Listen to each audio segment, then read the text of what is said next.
వరుసగా 4 నెల కూడా వాణిజ్య గ్యాస్ సిలిండర్ ధర తగ్గింది. ఈ జూలై నెలలో దేశంలోని చమురు కంపెనీలు వాణిజ్య గ్యాస్ వినియోగదారులకు గుడ్ న్యూస్ చెప్పాయి. 19 కిలోల వాణిజ్య గ్యాస్ సిలిండర్ ధరపై రూ. 30 తగ్గింది. దీంతో ఢిల్లీలో 19 కిలోల కమర్షియల్ ఎల్పీజీ సిలిండర్ రిటైల్ ధర రూ. 1646కి చేరింది. తగ్గిన ధరలు వెంటనే అమల్లోకి వచ్చాయి. మరోవైపు గృహోపకరణ గ్యాస్ సిలిండర్ ధరలో ఎలాంటి మార్పు చోటు చేసుకోలేదు. గత 4 నెలలుగా వాణిజ్య గ్యాస్ సిలిండర్ ధర మాత్రమే తగ్గుతూ వస్తుంది. డొమెస్టిక్ గ్యాస్ సిలిండర్ ధరలో ఎలాంటి మార్పులు చోటు చేసుకోవడం లేదు. గత 2 ఏళ్లలో కేవలం 4 సార్లు మాత్రమే డొమెస్టిక్ గ్యాస్ సిలిండర్ ధరల్లో మార్పులు చోటు చేసుకుంది.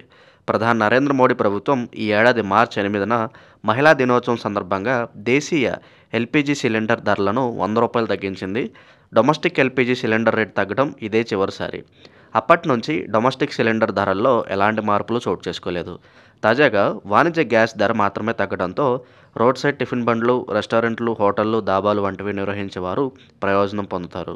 దేశంలో వాణిజ్య గ్యాస్ సిలిండర్ ధరలను పరిశీలిస్తే హైదరాబాద్లో కమర్షియల్ గ్యాస్ సిలిండర్ ధరపై రూ. 30 తగ్గింది.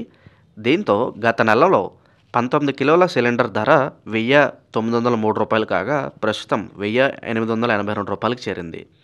విజయవాడలో కమర్షియల్ గ్యాస్ సిలిండర్పై రూ. 32 తగ్గింది. దీంతో గత నెలలో 19 కిలోల సిలిండర్ ధర రూ. 1864 కాగా ప్రస్తుతం రూ. 1832కి చేరింది. ఢిల్లీలో 19 కిలోల సిలిండర్ ధర రూ. 30 తగ్గి రూ. 1646కి చేరింది. చెన్నైలో 19 కిలోల సిలిండర్ ధర రూ. 31 తగ్గింది. దీంతో అక్కడ ప్రస్తుతం ధర రూ. 1809కి చేరింది. కోల్కతాలో 19 కిలోల సిలిండర్ ధర రూ. 31 తగ్గింది. దీంతో అక్కడ ధర రూ. 1756కి చేరింది. ముంబైలో సిలిండర్ ధర రూ. 31 తగ్గింది. దీంతో అక్కడ ప్రస్తుతం ధర 1598 వద్ద కొనసాగుతుంది. బీహార్ రాష్ట్రంలో 19 కిలోల కమర్షియల్ సిలిండర్ ధర రూ. 1884కి చేరింది.